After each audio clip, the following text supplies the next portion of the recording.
ცოტა ხანი კიდევ იქნები რა.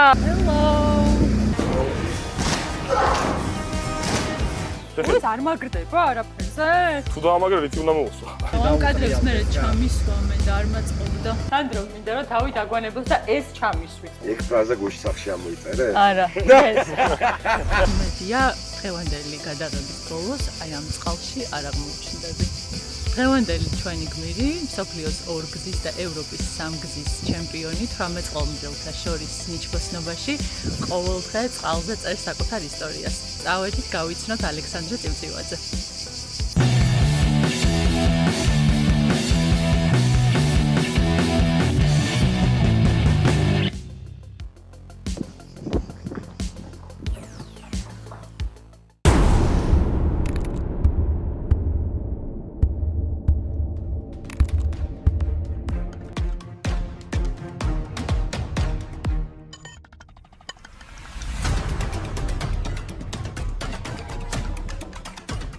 ჩემი ამ სპორტთან შეხება ყოველთვის იყო დაბადებიდან მახსოვს, რადგან მამა ჩემის და ბაბა ჩემის კანოის სპრინტერი იყო.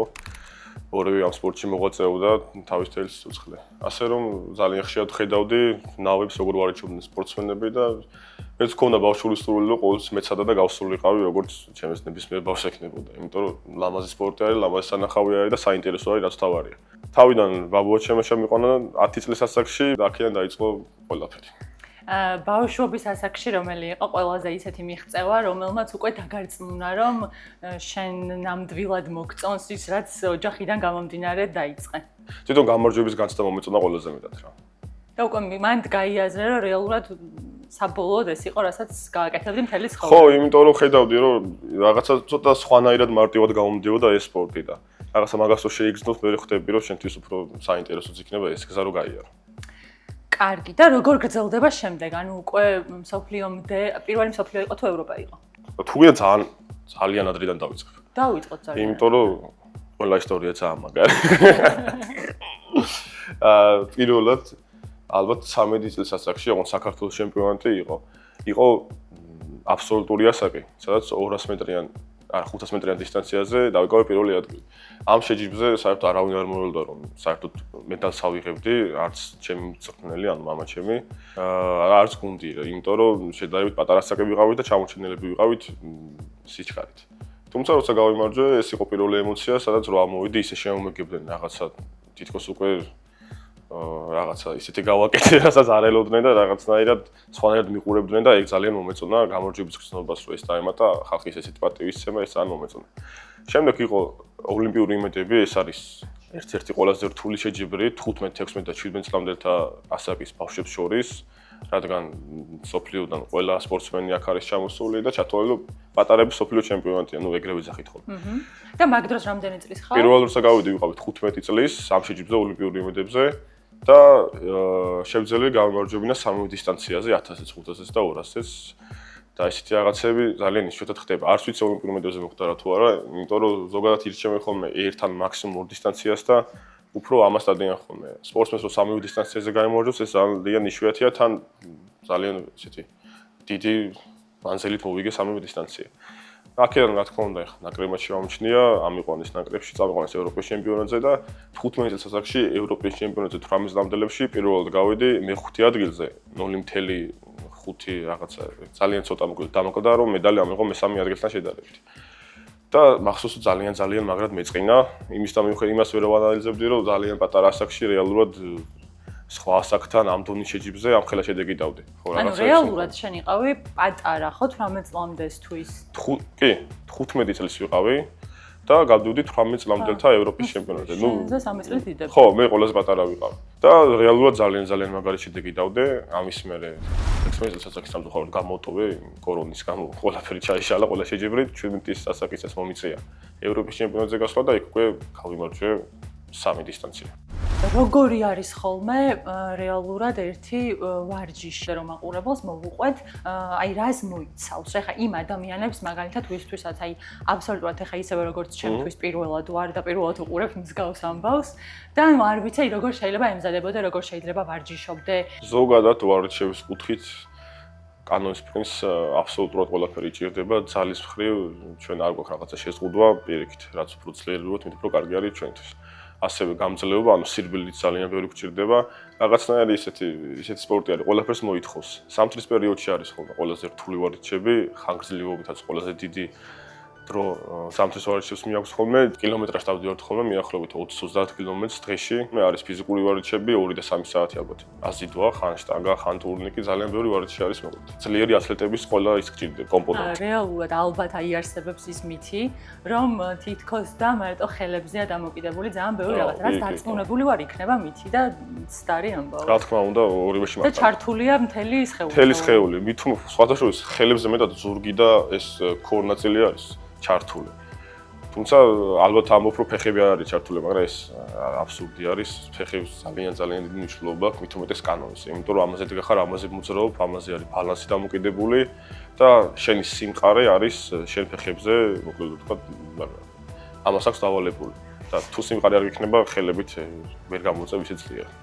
და ეხლა მინდა რომ მომიყვე ცოტა წესების ამბავზეც. როგორია ერთი შეჯიბრი, რომელსაც მაყურებელი უკვე მე ხედავს. თვითონ შეჯიბრი შეიძლება სადღაც 5 დღე გაგრძელდეს ხოლმე. მიახლოებით ეს არის ხოლმე ერთ კვირამდე რა.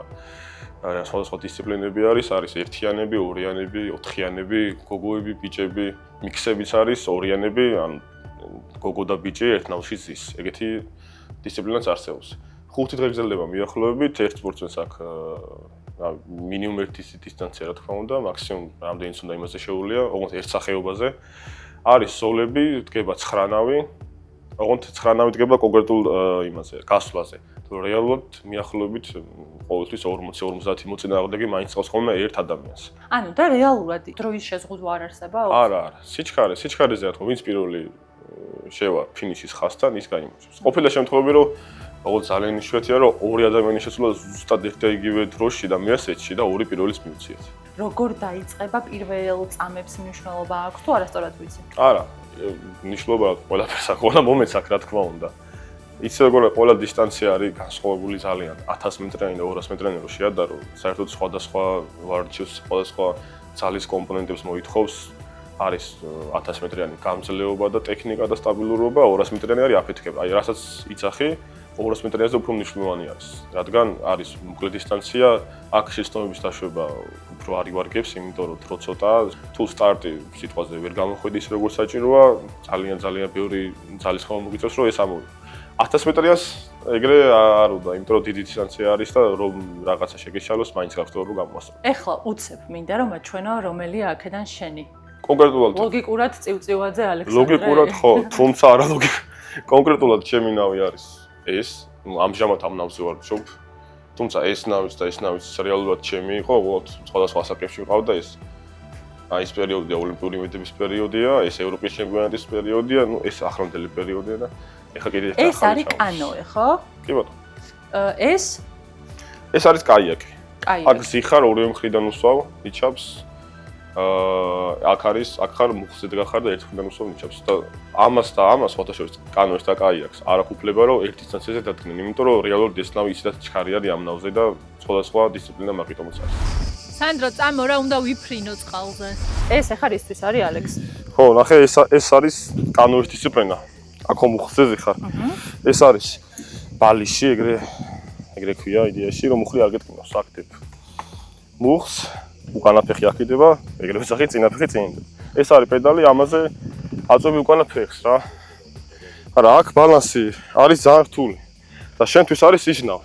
ეს ნავი ცოტა ადრეა. ერთი წამი რომელია ჩემთვის? აი, მოდი. მოსვლა. აი. ეს არ მომწონს. მაგრამ ხა უცებ რო წავა, მე რა ვქნა ხალხო მე? ნიჩაბი. ამ ნერვიულდი ხა? კაი, აი სიოსიოს. კაი, არაფერია, აქ არა ვარ. კაი, მოდი აქედან დავიწყოთ. ჯერ უცებ. ეს არის ნიჩაბი, აი ეს დაიჭე. ამ მდგომარეობაში. ჯერ ერთი ხრიდან მოვუსვავ, მე მეორე ხრიდან მოვუსვავ. მიახლოებით გეკნება. ეხა ნახებ, ჩათვალე რომ ვზივარ. აბა. ესე. აჰა. კარგია. ატყობთ რომ ყველა სპორტი ჩემია? კი, ეხა ნავში ვსადოთ ეგ. კომფორტულად ხარ? მაიცა? ეს ფეხები, აი, იყოს ფეხები. ეს არ მაგრდება არაფერზე? და თუ დაამაგრე რითი უნდა მოусვა. ფეხები გამოწი, წინ. გაშალე ფეხები. და ესენი რისთვის არის? ეგენი არის პედლები. მაგით ატრიალებ უკან საჭეს, მაგრამ ეს საჭე არ არის ჩაშვებული და ესეც საკმარისია. შენთვის ესეც საკმარისია. კი. სიო მარტივია ეს, ანახა გახვალ? აი თუ ძალიან წავედი, პროსტა მომაკითხეთ იქ კატერი მიყენია და კი ბატონო. არ ნერვიულ. გაგწევი ხარ შეგეშინეს არაფერი ეს წაში. ჯერ ერთი მოусვი, მერე მეორე და მიმართულებას რანაირად ვაძლევ? გაიგებ. თუ გინდა მარჯვნივ მოხვევა, მარცხნივ მოусვი ბევრჯერ, თუ მარცხნივ გინდა მოხვევა, მარჯვნივ მოусვი ბევრჯერ. აი. კაი, რა გინდა გამოგდის ჩვენი დროს. ეხა ახალი ჟურნალისტი შოვეთ. ეს დაიკარგა. ძალიან კმაყოფილი ვარ ევროპაზე, მინდა პირდაპირ აქედან რა. ძალიან მომეწონა ვრჩები. ალექს, მინდა რომ მომიყვე სამომავლო გეგმებზე. ხო, სამომავლო გეგმები ხარ ახდება. პირველ რიგში ალბათ ყველაზე ახლოს რაც არის, ოღონდ ეს სავარაუდოდ არის, უბრალოდ არ ვიცი. ერთ თვეში არის სოფლიო ჩემპიონატი აბსოლუტურ ასაკში, სადაც მონაწილეობის მიღება მინდა 200 მეტრიან დისტანციაზე. ეს არის წელს ბოლო შეჯიბრი. რაც შეეხება იქით წლის გეგმებს და უფრო იქითას, შემდეგ წელს არის საკმაოდ ბევრი შეჯიბრი ისევ, არის ორი მსოფლიო ჩემპიონატი, ორი ევროპის ჩემპიონატი აბსოლუტურ ასაკში და ჩემ ასაკში.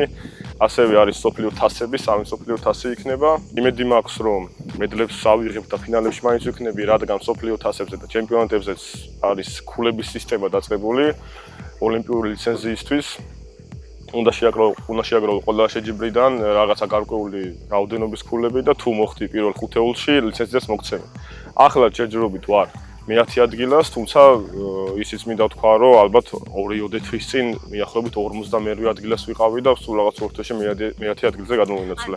დასაწყისში მითხარი ერთი რაღაცა, მინდა რომ დავუბრუნდეთ ახლა მაგ ამბავს. წყალი დიდად არ მომწონსო და მე მეგონა რომ ჩვენი ინტერვიუ შეიწყებოდა, რომ წყალი არის ჩემი სტიქია. რანაირად არ მოგწონს წყალი, ახლა ეგ მითხარი. ბავშვობაში მეშინობდა წყლის ძალიან, როგორც მახსოვს. თავიდან საერთოდ არ ჩავდიოდი წყალზე.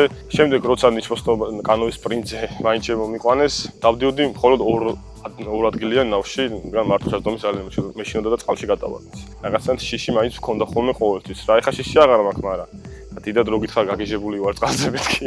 არა. თუმცა რაც თავარია შეჯიბრები, ადრენალინი და გამარჯვების გრძნობა მომწონს და ალბათ ეგ უმნიშვნელოვანია. ფიზიკურად მომზადების გარდა, ფსიქოლოგიურად როგორ ემზადები ხოლმე? საკმაოდ რთული სპორტია სხვათა შორის, ნიჩბოსნობა. ეს ფიზიკური დატვირთვა, ეს გამძლეობრივი დატვირთვა, ყველაფერი პირველ რიგში ფსიქიკაზე ისახება, რადგან უნდა გაუძლო ამ ყველაფერს. დიდი დისტანცია არის, უნდა გამოიარო ისე და შენ თავს ერთი წამი არ უნდა დაუშვა შენ თავში, რომ შეიძლება რაღაც მომენტში დაიღალო, საკუთარ თავს უთხრა რომ დაიღალო, იმიტომ რომ ამას ეთქვი თუ არა, იმ წამსი მართლა დაიღლები და ის საქმე ვერ გამოგივა, რაც უნდა გააკეთო. ბრძოლა არ უნდა გახადოს სპორტი რა, ჩემი აზრით. ეხლა როცა უკვე მსოფლიოს ორგზის და ევროპის სამგზის ჩემპიონი ხარ, რა არის, რასაც დაიტოვებ მომავალში ოცნებისთვის მოკლედ რა? რაღაცნაირად ესე ოცნება არ მაქვს, რომ რომელიმე კონკრეტული შეჯიბრი მინდა მოვიგო და ამისთვის თავი გადავდო და თავი შევწივა, არა. უბრალოდ ჩემი მთავარი მიზანია, რომ ჩემი სპორტი მიყვარდეს და დავტოვო სასიამოვნოდ ჩემთვის ყველაფერი რა.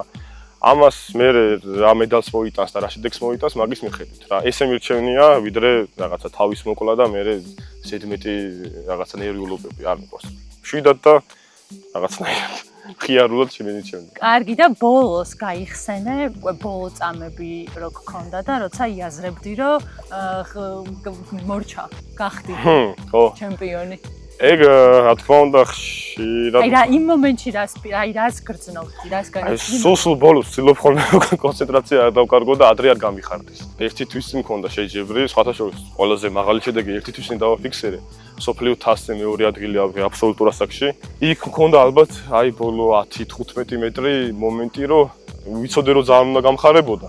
თუმცა ჩემ თავს ვეუბნებოდი რომ ჯერ არა შედი და მერე გაგიხარდეს რა, ცოტა კონცენტრაცია რო არ დამეკარგა. ხო, რო შევიდი, მე არ ვიცი კადრებიდან წყალში გადავხვდი, ისე გამიხარდა რაღაცა. ალექს, ძალიან დიდი მადლობა დღევანდელი დღისთვის, იმისთვის რომ მოგვიყევი შენი ისტორია, გაგვიზიარე ემოციები. მეგობრებო, კიდევ ერთხელ დავწმუნდი, რომ ჩემპიონის მენტალიტეტი არ იქმნება ფინიშის ხაზთან. იქმნება ყოველდღიურობაში, შრომაში და იმ დღეებში, როცა არავინ არ გიყურებს. წავედი.